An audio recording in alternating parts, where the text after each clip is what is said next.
आजको कथा एउटी नारीको कथा मात्र होइन, समाज पीडा, अन्याय र साहसको कथा हो। एक नारी जसलाई दुनियाँले विधवा भनेर चिनायो तर जिन्दगीले योद्धा बनायो। कथा सुन्दा मनका कहिल्यै नखुलेका ढोका आफै खुल्छन्। सायद तपाईँको आँसु पनि रोकिँदैन। हाटमा पहिलो किरणले घरको काठ चिरिँदै भित्र बस्छ। चिसो हावा, पाखाबाट देउरालीको बास्ना र गाउँको सादा शान्त जीवन। त्यही गाउँमा बस्थिन् माया। 27 वर्षकी शान्त मेहनती, आँखामा धेरै सपना। श्रीमान दीपक हँसिला, परिवारका मनपर्ने, परदेशमा काम गर्दै घर फर्कने सपना बोकेका। घर सानो थियो तर घरमा ठुलो प्रेम थियो।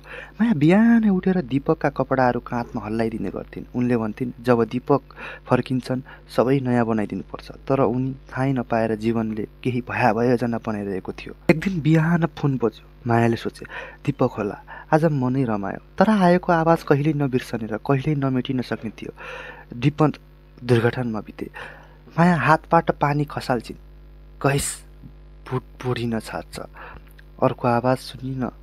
शरीरमा रगत बगिँदै, आँसु बगिँदै सास अड्किन्छ। बच्चा रोइरह्यो तर माया सुनिरहेकी थिइनन्।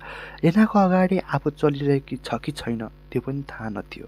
तपाईँले कल्पना गर्नुहोस्, एकछिनमै जिन्दगी टुक्रिन, एकछिनमै भविष्य भत्किन। त्यही क्षण थियो मायाको लागि। अन्तिम संस्कार सम्पन्न भयो। मानिसहरू फर्किए तर केही नजर भने मायामाथि गढ्यो।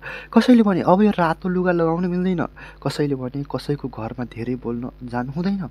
कसैले अझै कुरै बोले, यति जवान विधवासँग समाधान रहनु है। मायाले यो शब्दहरू सुन्दै थिइन् तर मनोबल, आत्मा सबै चिरिँदै गइरहेको थियो। उनले घर फर्केर दीपकको फोटो अँगालेर जति रोए आँसु पनि थाक्यो। एक दिन त सुगिरहेको दीपकको कपडाले गन्ध पनि टाढिँदै थियो। अब घरमा दीपकको आवाज आएन। राति ढोका खोल्ने आवाज आएन। माया छानोलाई हेरेर सोध्थिन्, किन किन मसँग यति ठुलो परीक्षा? बच्चा बिस्तारै सुत्थ्यो तर माया भने रातभरि जागिरहन्थिन्। उनले दीपकको फोन बस्ने कल्पना गरिरहन्थिन् र कहिलेकाहीँ उनलाई घरका भित्ताले उत्तर दिने जस्तो लाग्थ्यो। तर त्यो उत्तर दुःखले भरिएको मौनताको मात्र थियो। जीवन भन्यो रोकिँदैन। छोरा स्कुल जानुपर्ने उमेर आयो तर पैसा कहाँबाट? मायाले सिलाइ बुनाइ सिकिन्। दिनभरि ब्लाउज, कुर्ता, बच्चाको कपडा, रातभरि घरको काम र छोराको पाठ। कामले गर्दा हात पोल्थ्यो, सुइयो धसिन्थ्यो, आँखा दुख्थ्यो तर मायामा हार्थिनन्। कहिलेकाहीँ त खाना खान समेत पैसा नभएर बच्चालाई पहिले खुवाउने, आफू भोकै बस्ने गर्थिन्।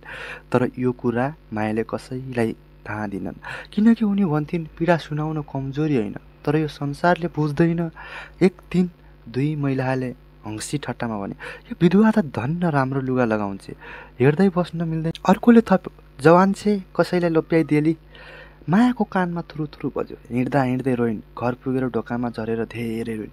उनी भन्थिन्, म कसैको धन, कसैको डर, कसैको खतरा होइन, म बस मान्छे मात्र हुँ। तर यो बुझाउने कान कोही थिएन।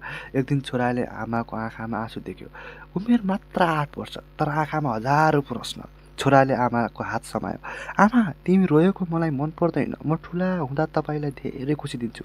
यो शब्द सुनिरहँदा माया फुटेर रोइन्। यो आँसु पीडाको होइन, आशाको थियो। त्यो दिन पहिलो पटक मायाले महसुस गरिन्, मैले हार्नु हुँदैन। वर्ष बित्दै गयो। मायाको हात चल्ने गति बढ्यो। उनको काम अब गाउँले भरि चर्चित भयो। माया दिदीले बनाएको ब्लाउज एकदमै फिट हुन्छ। उनले थोरै थोरै पैसा जम्मा गर्न थालिन्। बच्चाका किताब, जुत्ता सब दिन थाले। माया बिहान उठेर दीपकको फोटो हेर्थिन्। तिमीले हेरेको भए आज मलाई गर्व गर्थ्यौ होला। गाउँका मान्छेहरू अब मायाको सङ्घर्ष देख्न थाले। कुनै श्रीमान।